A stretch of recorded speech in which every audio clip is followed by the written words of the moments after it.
Так, мы продолжаем изучение книг Ветхого Завета. Biz Əhd Ətiqin kitablarını öyrənməsini davam edirik. Мы в прошлый раз завершили какую книгу? Есфирь. Ester kitabını Da. keçən dəfə bitirdik. Я надеюсь, что вы не просто надеетесь на меня, да? Вы сами тоже изучаете, читаете эти книги. Mən ümid Tak edirəm ki, siz yalnız mənə ümid etmirsiniz, özünüz də bu kitabları oxuyursunuz. Сегодня мы будем проходить новую книгу. Bu gün biz yeni kitabı keçəcəyik. Да, и эта книга называется «Книга пророка Малахии». Bu kitab Məlaki peyğəmbərin kitabı adlanır. Какая она по счету книга? Sayca neçinci kitabdır? Вот Риад говорит, последняя книга Ветхого Завета. Əhd Ətiqin son kitabı. Да, и это означает, что мы завершаем обзор Ветхого Завета, так? Bu demək ki, biz Əhd Ətiqin icmalını bitiririk. Правильно, Риад правильно говорит. Нет, не завершаем. Yox, bitirmirik. Так почему же тогда мы сейчас, сегодня будем рассматривать эту книгу? Bəs onda niyə görə biz bu kitabı bugün baxacağıq? Мы будем рассматривать эту книгу по той причине, что эта книга тесно связана с книгой Ездры и с книгой Неемии. Çünki bu kitab Nehemiyanın kitabı və Ezra'nın kitabı ilə sıx bağlıdır. Несмотря на то, что в Ветхом Завете это последняя книга, Əhd Ətiqin son kitabı olmasına baxmayaraq, но эта книга связана с событиями, которые происходят в книге Неемии. bu kitabda baş verən hadisələr Nehemiya kitabında baş verən hadisələrlə bağlıdır. Кто был Неемия? Nehemiya kim idi? Виночерпий, Nehemiya saqi idi. правильно? И когда его царь отпустил Padşah onu buraxan zaman в Иерусалим, чтобы он отстраивал Yerusəlimə город göndərdi ki, o Yerusəlimi Перпалеса. Он прожил в Иерусалиме 12 лет или около 12 лет. Yerusəlimdə hardasa 12 ilə yaxın bir müddətdə yaşadı. Затем царь его снова вызвал к себе. Sonra padşah yenə onu özünə çağırdı, öz yanına çağırdı. Об этом написано в книге Неемии в 13 главе. Nehemiyanın kitabı 13-cü fəsildə bu barədə yazılıb И вот когда он отсутствовал, və o Yerusəlimdə olmayan müddətdə тогда руководил пророк Малахия. onda Məlaki peyğəmbər orada rəhbərlik eləyirdi. Правда, он руководил не так, как Неемия руководил, Əlbəttə o Nehemiyanın rəhbərlik etdiyi kimi etmirdi. потому что proroки они не руководили. Çünki peyğəmbərlər rəhbər deyirlər də. Но он был духовным наставником в тот Amma- период. O dövrün ruhani müəllimi idi o. И вот Малахия, он описывает в своей книге вот те проблемы, которые были в обществе израильском в период Неемии. Və Məlaki Nehemiyanın olmadığı müddətdə cəmiyyətdə baş verən hadisələri təsvir edir. Хорошо, авторство. Müəlliflik. Как вы поняли, очень легко. Кто автор? Kimdir müəllif? Малахия. Что означает? Nə deməkdir? Тоже легко. Мой вестник. Mənim xəbər verənim. Почему я сказал легко? Потому Nəyə görə что asandır deyirəm? Мелек. Знакомое слово Мелек? Мелека. Malaki, Da. mələk söz. Мелкиседек. Melxisedek. Да? Что означает Nə demək? Мелек на азербайджанском? Mələk də mələk. Ангел, вестник, царь. Xəbər gətirən padşah. Вот это его, то, что означает его имя. Bax onun adı bu deməkdir. Хорошо. Содержание и основные уроки этой книги. Bu kitabın tərkibi və əsas çıxardığımız dərslər bu kitabdan. Как мы можем применять те истины, которые описаны в этой книге? Bu kitabda yazılmış həqiqətləri biz necə tətbiq edə bilərik? Ведь мы же не просто изучаем историю ради истории, да? Biz axı tarixi, tarix xətrinə öyrənmirik. Мы должны извлекать уроки. Biz bu tarixdən dərs çıxarmalıyıq. Итак, кто записывает, можете записать. Kim yazırsa yaza bilər. Книга пророка Малахия состоит из 6 серий диалогов. Deməli 6 növ dialoqdan ibarətdir. Это диалоги между Богом и своим народом. Bu dialoqlar Tanrı və öz xalqı arasında olan dialoqlardır. Да, и в этих диалогах Бог обличает свой народ. Bu dialoqlarda Tanrı öz xalqını ifşa edir. Да, обличает в их духовном охлаждении. Onların ruhani soyumasına görə Да, и показывает своему народу свой взгляд на жизнь Израиля. və öz xalqına İsrailə olan Tanrının öz nöqteyi nəzəri, öz baxışını göstərir. В чем они должны исправиться? Onlar özlərini nədə düzəltməlidirlər? Итак, в этой книге всего 4 главы, Bu kitabda cəmi 4 fəsil var, но там есть много прекрасных уроков. amma orada dərs çıxarmaq üçün çox gözəl dərslər var. Мы сегодня скажем только 6 из них. Bugün biz ancaq 6-sını deyəcəyik, 6 уроков, хорошо? 6 dərs. А 6 уроков, что мы можем извлечь из духовного охлаждения Израиля. İsrailin ruhani soyumasının 6 dərsi. И все эти диалоги построены так. Bu diyaloqlar hamısı belə qurulub. Это задается вопрос Богу, Tanrıya sual verilir и Бог отвечает на этот вопрос və Tanrı bu suala cavab verir. через пророка Малахию. Malaki peyğəmbər Конечно, эти vasitəsilə. вопросы не в буквальном смысле не приходили, не задавали народ израильский. Yəni bunu hərfi mənada xalq gəlib sual vermirdi. Но эти вопросы, они были в атмосфере, эти вопросы звучали в народе. Amma bu xalqın içində, o mühitdə bu suallar səslənirdi. Да, и это риторический диалог такой. Bu ritorik dialoqlardır. Например, сейчас вы увидите, первый урок, первая серия этого диалога. Birinci silsilədən birinci dərs. Бог через пророка Малахию задает вопрос. Allah Məlaki peyğəmbər vasitəsilə sual verir. Как бы от лица народа задает вопрос, потом сам же и отвечает на этот вопрос. Sanki xalqın adından sual verir və özü də bu suala cavab verir. Откройте, пожалуйста, ваши Библии Bibliyalarınızı açın zəhmət olmasa. на книгу пророка Малахии, 1 глава, Birinci fəsil, 2 стих. ikinci bənd. Это первая серия, так? «Я возлюбил вас, говорит Господь, а вы говорите, в чем явил ты любовь к нам? Не брат ли Исав Иакову, говорит Господь, и однако же я возлюбил Иакова». Rəbb sizi sevdim deyir. Ancaq siz bizi necə sevdin deyib soruşursunuz. Rəbb də cavab verir. Esav Yaqubun qardaşı deyildimi? Amma mən Yaqubu sevdim. И вот один из актуальных вопросов, один из вопросов, который задавался в народе в те времена, Xalqda o vaxtı aktual suallardan biri bu idi ki, а вообще Бог нас любит? məyər Tanrı bizi sevirmi? Ümumiyyətlə Tanrı bizi sevir.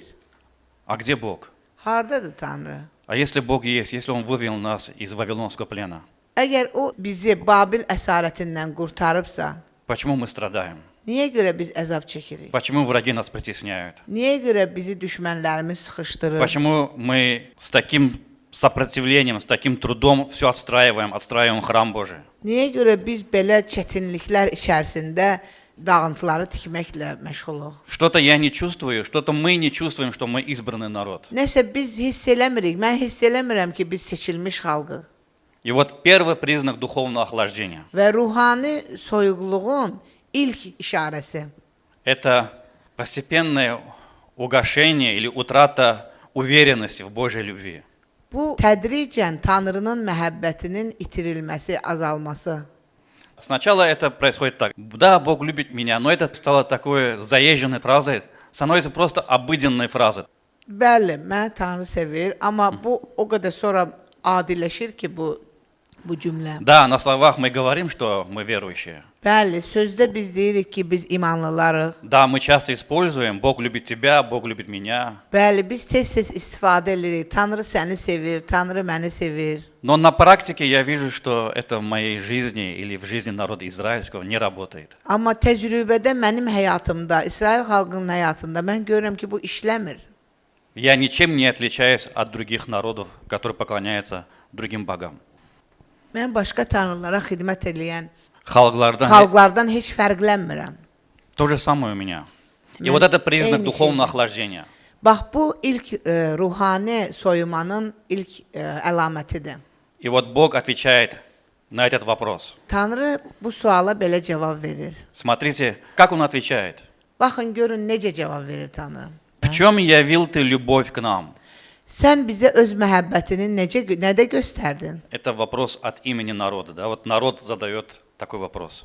Bu xalqın adından olan sualdır. Не брат ли Исав Иакова, говорит Господь, однако же я возлюбил Иакова. Tanrı deyir ki, Esav Yaqubun qardaşı deyilmi? Amma mən Yaqubu sevdim. Причем тут Иаков, причем тут Исав? Yaqub, Esav, bunların nə dəxli var söhbətə? А вот при том, что Бог им напоминает, Он указывает им на историю. Ona görə ki, Tanrı onlara tarixi yadlarına salır. Были два брата, İki qardaş var idi. Иаков и Исав. Esav və Yaqub. Кто был их отец? Ataları kim idi? Исаак, да, правильно. İshak. Вы в теме, да.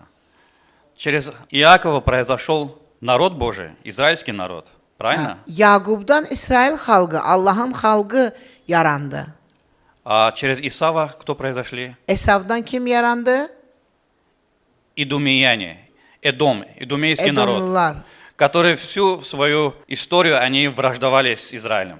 Bütün tarix boyu onlar İsraillə müharibə aparıblar. Когда они еще были в чреве матери, эти два близнеца, Иаков и Исав, Бог избрал Иакова.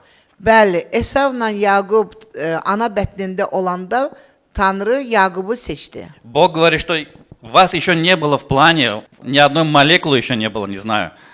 Я уже избрал вас. Tanrı deyir ki, siz heç planda yox idiniz, heç molekulunuz yox idi. Mən onda seçmişdim. Да, вы были у меня в мыслях. Mənim düşüncələrimdə var Вы были idi. еще до сотворения мира. Dünya yaranmazdan əvvəl var idi. Вы избранный народ. Siz seçilmiş xalqsınız. Вы спрашиваете, люблю ли я вас? Siz məndən soruşursunuz ki, mən sizi sevirəmmi? Так я вас избрал еще до сотворения мира. Mən sizi dünya yaranmazdan əvvəl seçdim. Бог напоминает народу о доктрине избрания. Tanrı seçilmə doktrinini xatırladır, yada salır. Что вы избранный народ. Siz seçilmiş xalqsınız. И вы не перестали быть избранным народом после Вавилонского пленения. Və siz Babil əsarətindən sonra da seçilmiş xalq olmaqdan dayanmamısınız. И Бог говорит, что вы стали избранным народом незаслуженно. Tanrı deyir ki, siz seçilmiş xalq Oldunuz. oldunuz, amma siz buna layiq deyildiniz. Qazanmadınız. Qazanmamısınız buna. Избрание, оно гарантирует конец. Seçilmə sonu qaranta alır.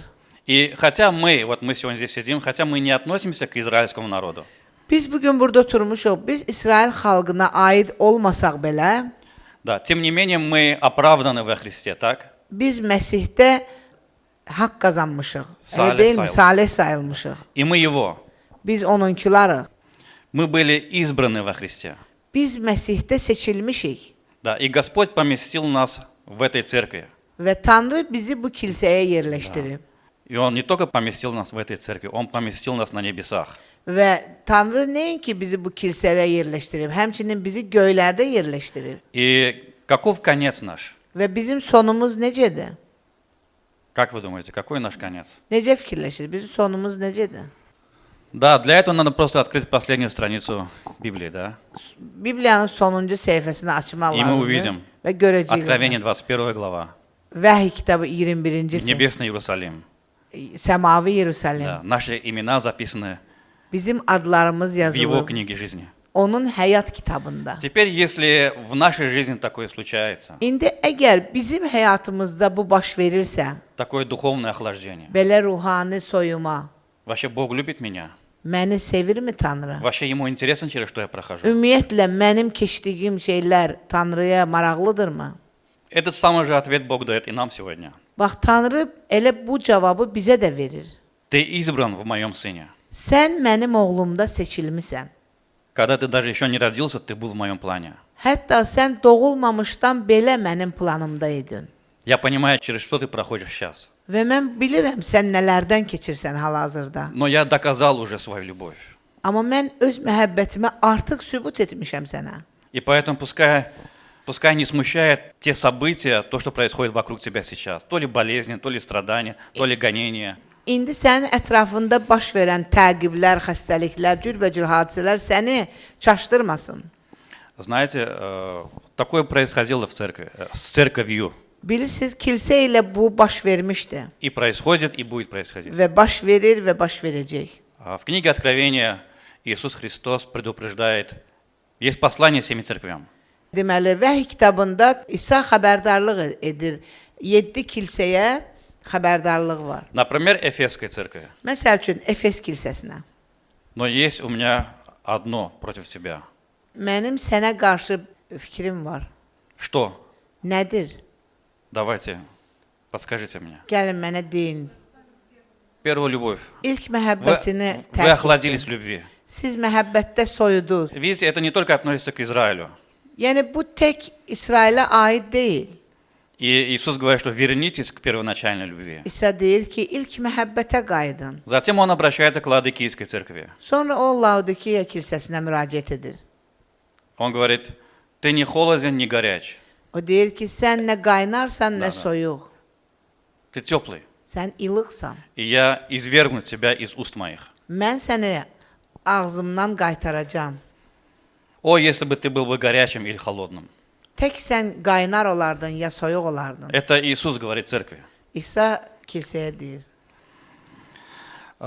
Ладокия была очень, очень богатой, имею в виду, экономически богатой была. Laodikiya deməli iqtisadi cəhətdən varlı bir yer idi, zəngin bir yer idi. Правители этой территории, этого города, это не просто был город, это была область, решили провести в город, если сказать нашим современным языком, водопровод. Bu vilayətin deməli böyükləri su çəkmək qərarına gəldilər. Вы знаете, да, есть горные родники. Dağ bulaqlarından, su bulaqlarından. Да. Исмаилда var, и в Губе есть, и в Hər Гусарах есть. yerdə var Да, İsmayılda. и нам нравится горный, чистый родник. Və bizim xoşumuza gəlir dağdan gələn dağ bulaq suyu. Да, и даже когда мы бываем в деревне, если мы идем в горы, соседи говорят, mən üçün orada bir qap su gətir. İndi kəndə gedəndə, rayona gedəndə biz qonşular deyir ki, orada bulaq suyundan mənə də bir qab gətir. И этот город, он решил провести этот водопровод, такая холодная, чтобы была живительная вода, прямо из-под крана в городе. Yəni şəhərdə həmən bu suyu istədilər ki, belə soyuq su, təzə təravətli su şəhərə gəlib çıxsın. И вы знаете, да, что в те времена не было метак, трубы пластиковые. O vaxt metak turbalar yox idi, borular yox idi, bilirsiniz də bu Да, plastik. даже, они же были подчинены Римской империи, Onlar axı Roma imperiyasına altında idilər. да, и римляне говорят, давайте мы вам поможем с этим проектом. Romalılar onlara deyir ki, gəlin sizə biz kömək eləyək. Они bu говорят, proyekta. нет, мы сами, у нас Yok. достаточно есть денег, мы сами это Bizim сделаем. özümüzün kifayət qədər pulu var, özümüz çəkərik, narahat И olmayın. вот они, когда глиняные трубочки такие, да, Və onlar gildən borular düzəltdilər прям с гор провели линию вниз в город родниковую воду. və dağdan həmən o bulaq suyunu çəkdilər, gətirdilər şəhərə. Да, и наконец-таки красная лента, Nəhayət ножницами, kəsdilər ножницами, ну, понимаете, да, я просто говорю, rежут ленточку, və ipi kəsirlər, qırmızı ipi və nəhayət и мэр города, он сейчас открывает кран şəhərin meri açır suyu и смотрит, вместо этой холодной живительной воды идет теплая грязь. baxır ki, bu qəşəng bu soyuq suyun əvəzinə ilıq, palçıqlı su gəlir. Потому что пока эта вода шла, трубы нагревались от солнца. Çünki o su gələn müddətdə o borular günəşdən isinirdi, qızırdı. Да, и эта вода была не холодная и не горячая.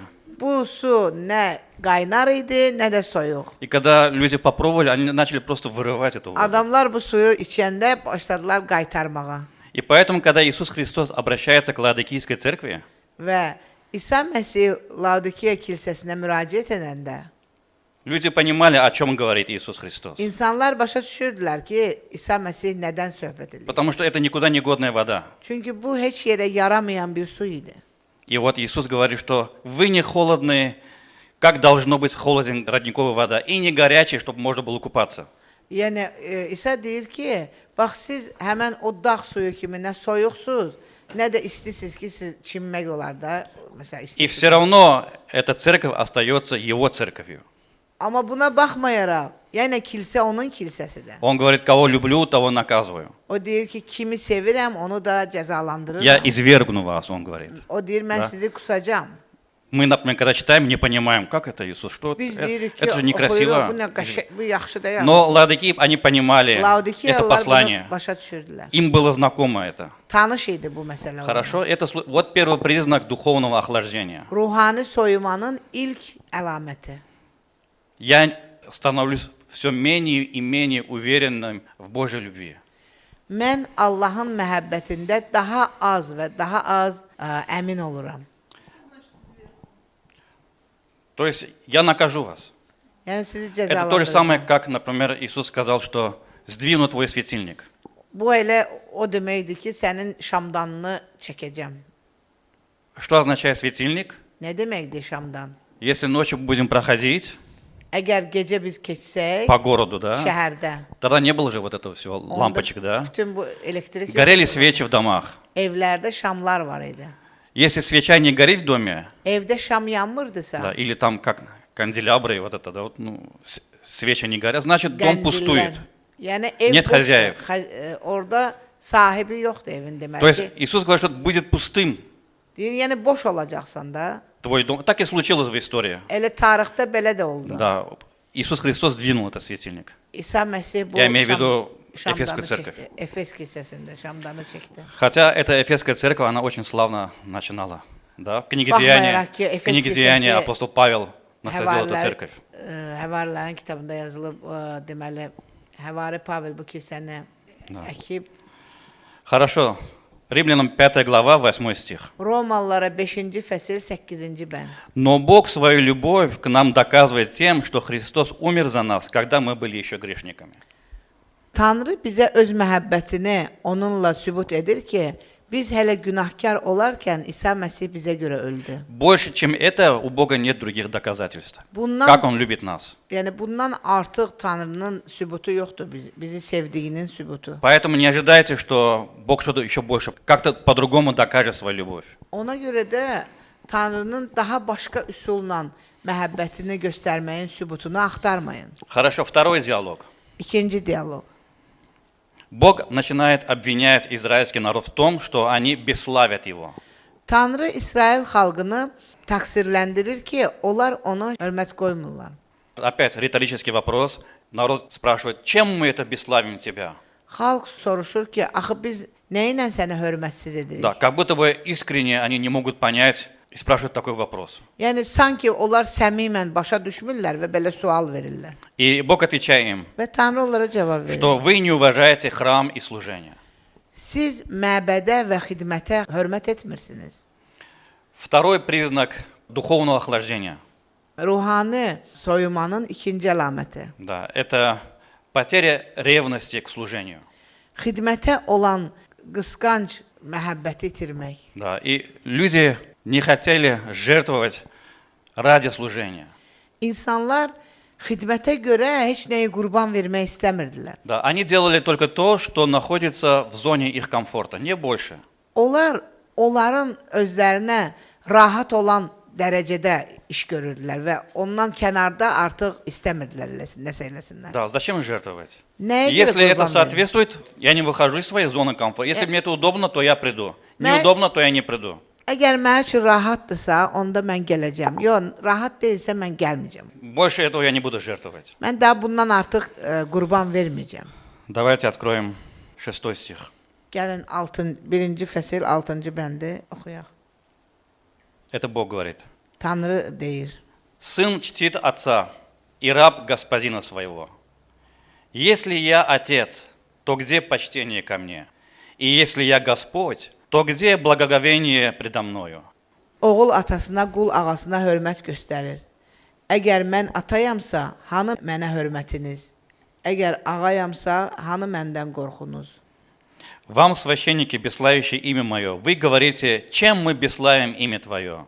Вы приносите на жертвенник мой нечистый хлеб и говорите, чем мы бесславим тебя? Тем, что говорите, трапеза Господня не стоит уважения. 8 стих. И когда приносите в жертву слепое, не худо ли это? Или когда приносите хромое и больное, не худо ли это? Поднеси это твоему князю, будет ли он доволен тобою? И благосклонно ли примет тебя, говорит Господь Саваоф. Deməli, Ancaq siz adına necə hörmət etmədik deyib soruşursunuz. Qurbangahımın üzərində murdar çörək təqdim edirsiniz. Hələ səni necə murdar etdik deyib soruşursunuz. Rəbbin süfrəsinə hörmət etmək lazım deyil deməklə belə edirsiniz. Kör heyvanı qurban olaraq gətirmək pis deyilmi? Topal yaxud xəstə heyvan qurban etmək pis iş deyilmi? Belə bir heyvanı öz valinə təqdim et. Gör səndən razı qalırmı? Yaxud səni qəbul edirmi deyir ordular Rəbbi. Итак, вот второй признак. Budur ikinci əlamət. Потеря ревности к служению. Xidmətə olan istəyi itirmək. Казалось, как будто бы служат. Sanki elə görsənir ki, xidmət edirlər. Они приносят в жертву что-то. Bəli, nə isə qurban gətirirlər. Но они приносят хромое, слепое, косое. Amma kör, topal, çəpgöz. И Бог говорит, что если я отец, где почтение? Tanrı deyir ki, əgər mən atayamsa, bəs hörmətim hanı? Нет почтения. Hörmət yoxdur. Есть просто внешний фасад, показуха. Да, да, мы служим. Fasad var, belə görünüş var. Bəli, biz xidmət eləyirik. Кстати, еще раз напоминаю, да, контекст не забыли. Они недавно вернулись из Вавилонского плена. Kontekst yadımızda, onlar bu yaxınlarda təzəliklə qayıdıblar Babil əsarətindən.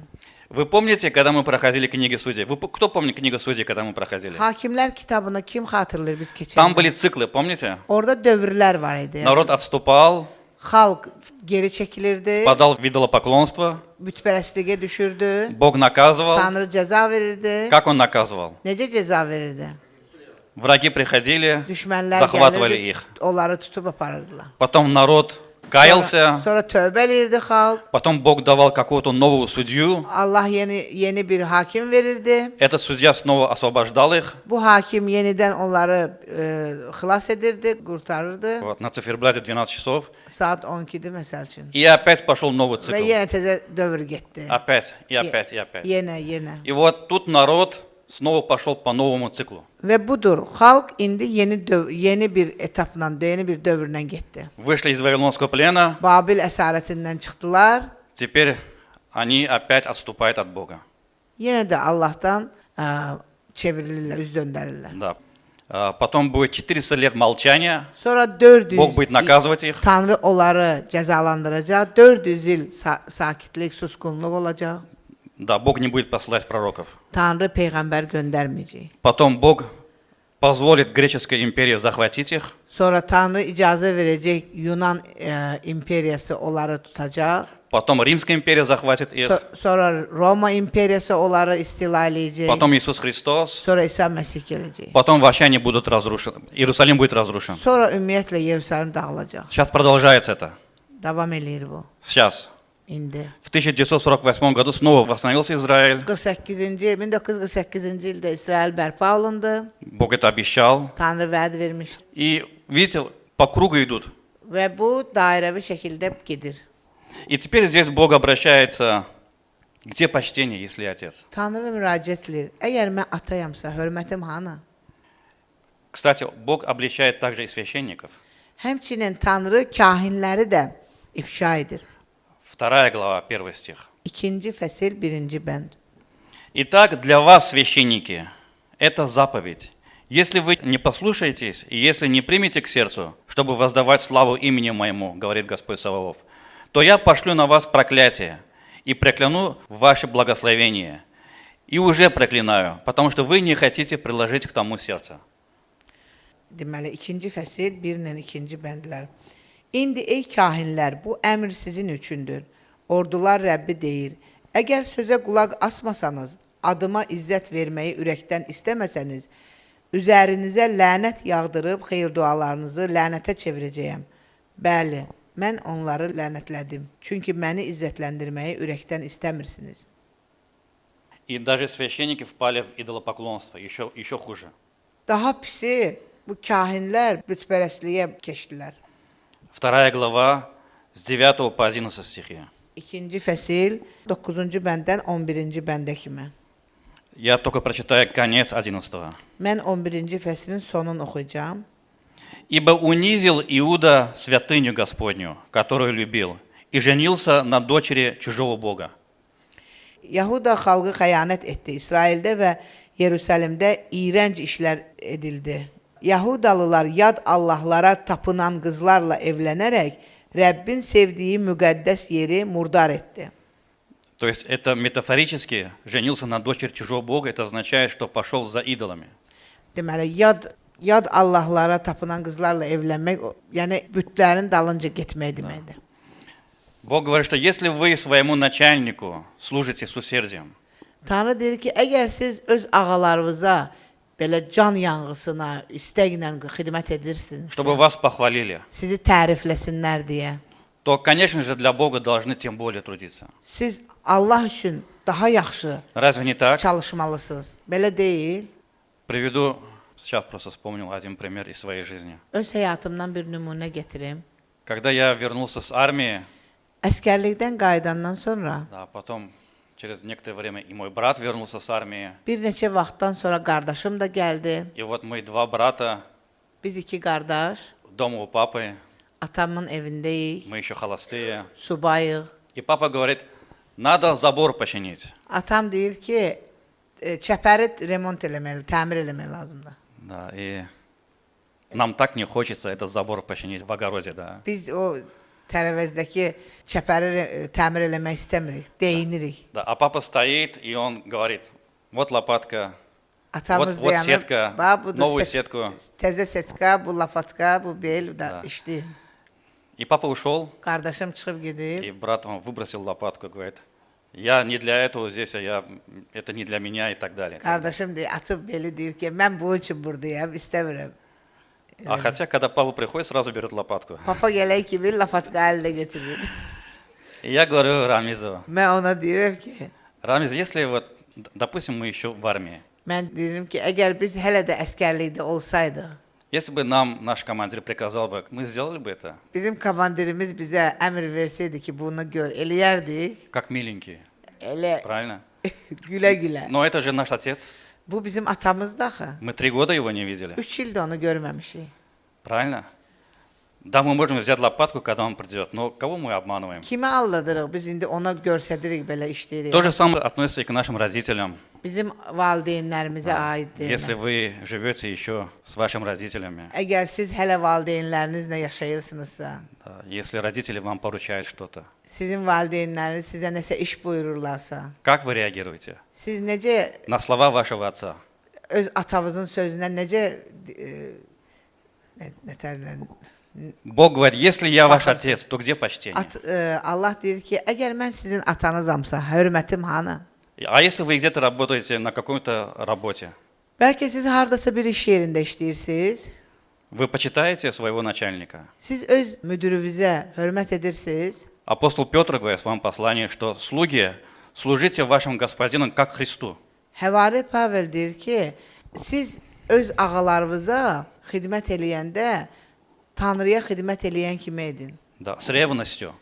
Бог хочет, чтобы мы Үрək служили istəyinlə. Господу с ревностью. Yəni istəklə, can yanğısı Бог ilə. хочет, чтобы мы отдавали Господу самое лучшее. Tanrı istəyir ki, biz ona ən yaxşısını verək. Чтобы мы не отдавали Господу кривое, косое, гнилое, там, не знаю, хромое.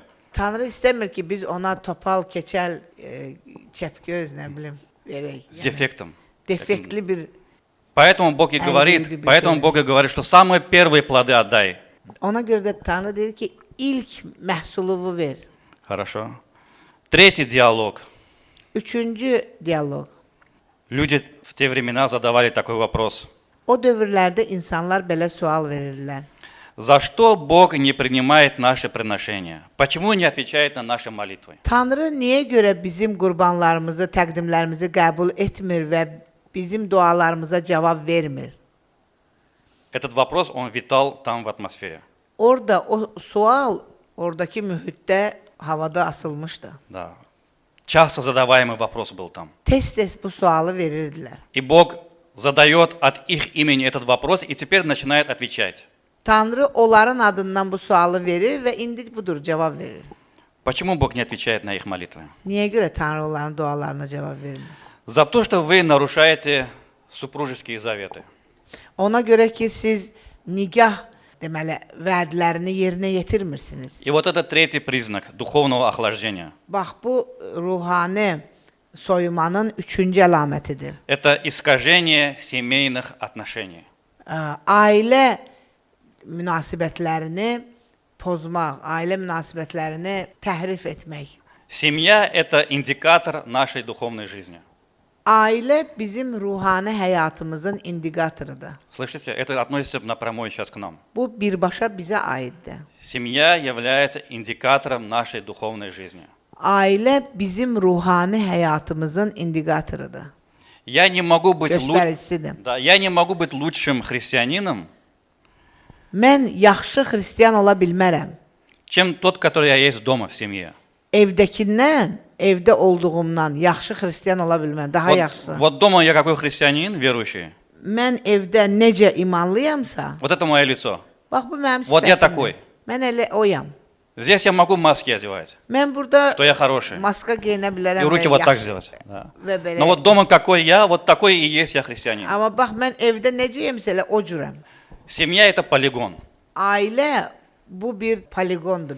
Как я обращаюсь дома с женой, как я обращаюсь дома с детьми. Вот я такой. Mən necə evdə arvadımla münasibətim var, uşaqlarımla necə münasibətim Да, var. и вот bax сейчас, beləyəm. говоря вам это сейчас вам, я сам себе Mən indi подписываю приговор. Вот. mən indi Ha? bunu sizə Но это deyərək так, Писание говорит так. yazılar bunu deyir. Yəni özümə artıq hökm kəsirəm. Вот почему апостол Павел говорит, он Həvari говорит Pavel признаки deyir ki, кандидата в пасторе. Какие признаки должны быть иметь кандидат? pastorluğa Хорошо воспитывающий детей, uşaqları yaxşı tərbiyə eləyən, заботящий и так далее, и так далее. Почему? göstərən. Потому что вот это настоящий он. Bax Там он, bu настоящий. evindəki o əsl olan adamdır. Да, не здесь, не на улице, да? Burada, küçədə burada yox. Вот там какой он, такой и есть Evində он. necədirsə bax odur. И теперь Бог говорит, вы спрашиваете меня, почему я не отвечаю на ваши молитвы? Allah deyir ki, siz məndən soruşursunuz ki, mən sizin dualarınıza niyə cavab vermirəm? Да потому что вы нарушаете ваши супружеские обязанности, супружеский завет. Ona görə ki, siz ailə münasibətlərini pozursunuz. Давайте 13 стих прочитаем. 13-cü bənd. И вот еще что вы делаете.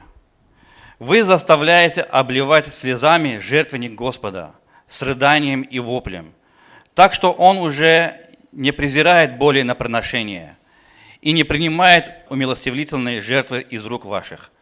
14 стих. Вы скажете, за что? Да за то, что Господь был свидетелем между тобой и женой юности твоей, против которой ты поступил вероломно, между тем, как она подруга твоя и законная жена твоя. Deyir ki, siz başqa bir şeyi də edirsiniz. Ağlayıb sızlamaqla Rəbbin qurbangahını göz yaşları ilə doldurursunuz. Çünki Rəbb artıq gətirdiyiniz qurbanlara diqqət etmir. Onları sizdən könül xoşluğu ilə qəbul etmir.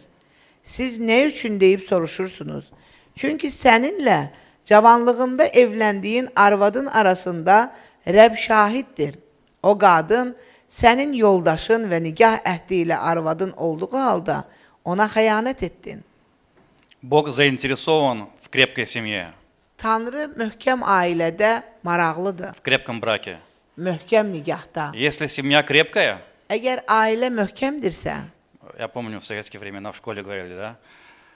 Семья – ячейка общества. Слышали? Sovet vaxtında deyirdilər ki, ailə cəmiyyətin hüceyrəsidir. Чем больше в церкви сильные семьи, тем сильнее церковь. Kilsədə nə qədər güclü ailələr var və kilsə də o qədər güclüdür. Это стало нарушаться в те времена. Bu o vaxtı pozulmağa başlamışdı. То есть Бог перестал принимать их молитвы, молитвы мужей. Yəni Allahın kişilərinin dualarını Tanrı qəbul etmirdi. Из Нового Завета, кто может вспомнить подобному этому? Əhd-i Cədiddən buna bənzər hadisəni kim yada sala bilər? Давайте откроем 1 Петра, 3 глава, 7 стих. 1-ci Это сразу мне Peter как раз лампочка загорелась. у меня. 3-cü fəsil 7-ci bəndi açaq. Также и вы, мужья, Обращайтесь благоразумно с женами, как с немощнейшим сосудом, оказывая им честь, как сонаследницам благодатной жизни. И потом самое мощное. Дабы не было вам препятствия в молитвах. Deməli, 3-cü fəsil 7-ci bölüm. Ey ərlər, siz də bunun kimi arvadlarınızla, ədəblə, onların daha zərif varlıqlar olduğuna uyğun davranın. Sizinlə birlikdə Allahın lütf etdiyi həyatı irs olaraq aldıqlarına görə onlara hörmət göstərin ki, dualarınıza maneçilik törədilməsin. Мы можем сказать, ну какая разница тебе, Господи, как я отношусь к своей жене? Deyə bilərsiniz ki, ay Allah, mən arvadıma nə münasibət göstərirəm, nə fərqi var ki? Почему ты не отвечаешь на мои молитвы? Ты как бы определяешь, отвечать, не отвечать на мои молитвы, потому как я отношусь к своей жене. Yəni, sən mənim dualarıma cavab vermirsən, yəni bunun mənim arvadımla olan münasibətimə nə dəxli var? И вот в те времена O люди dövr, разводились легко.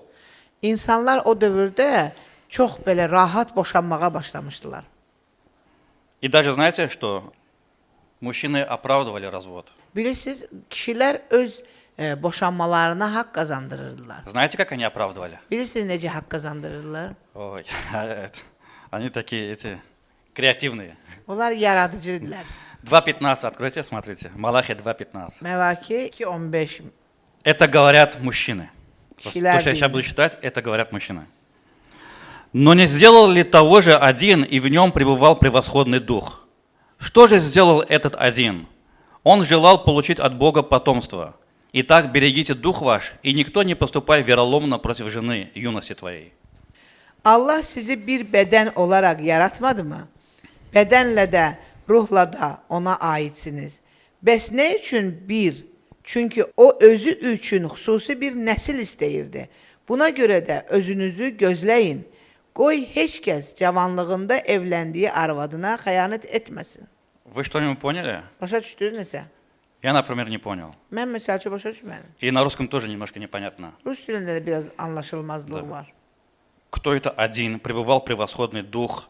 Не сделал же этот один? Kimdir bu ruh? Bir. Потом написано, он желал получить от Бога потомство. Sonra deyir ki, o Tanrıdan bir nəsil istəyirdi. Скорее всего. Yəqin Я ki, смотрел комментарии. mən şərhlərə baxmışam. Речь идет об Аврааме. Burada yəqin ki, söhbət İbrahimdən gedir. Знаете, Авраам, он развелся с Агарью. Bilirsiniz, İbrahim Həcərdən boşandı. Кто знает, чтобы развестись, у нас тоже в Азербайджане так говорят, я слышал часто это. Çox vaxt eşitmişəm. Что говорят мусульмане? Müsəlmanlar Azərbaycanda nə deyirlər? Не, вот чтобы развестись, да. Boşanmaq üçün, talaq. Талах. Не слышали вы? Да, слышали, да? Rayon Talaq. deyirlər. Talaq. 3 раза сказал талах. Это Üç все, dəfə- значит ты уже развелся. 3 dəfə desə talaq. Eşitmə misiniz? Развестись на еврейском шалах. Və onlarda, Yahudilərdə Талах, шалах, одно и то же слово. Şalaqdır. Да. И вот Авраам написано, да, 21 глава, 12 стих, книга Бытия. Он сказал Агаре шалах. İbrahim Həcərə şalaq demişdi. Ну, я вам говорю на иврите, там шалах, слово шалах. Mən ivritdə deyirəm, çünki orada şalaq sözü var. Просто арабский язык, тоже семитский язык, похоже. Талах или шалах, одно и то же слово. Yəni eyni dillər. Теперь мужчины говорят в книге Малахия. Və indi Məlaki kitabında А kişilər что, Авраам сказал, да, шалах? Почему мы не можем сказать тоже шалах? İbrahim demişdi də şalaq. Развод Niyə можно. biz niyə Он же сказал Агаре, что можно. o axı Həcərə dedi Теперь Бог говорит в этом стихе, здесь говорит, və да? Tanrı burada deyir ki, Это не должно быть оправданием для развода. bu sizin üçün boşanmaya deməli bəhanə olmasın. Потому что olmamalı. Авраам на самом деле он не хотел разводиться с Агарью. Çünki əslində İbrahim Həcərlə boşanmaq istəmirdi. Но он развелся, потому что Бог это сказал. O ona görə boşandı ki, ona Tanrı dedi. Потому что тут написано, что он ожидал получить от Бога потомство, семя. Çünki o Tanrıdan nəsil gözləyirdi. А потомство от кого должно было произойти? Kimdən törənməli idi nəsil? От кого?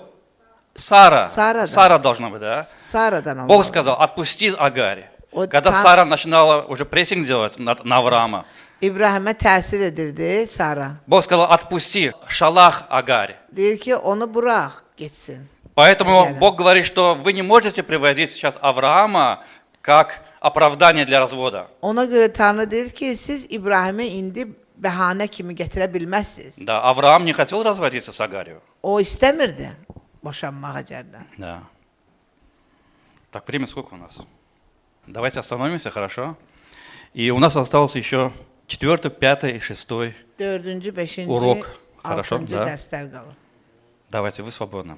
Маленький перекус, чай, и потом продолжим.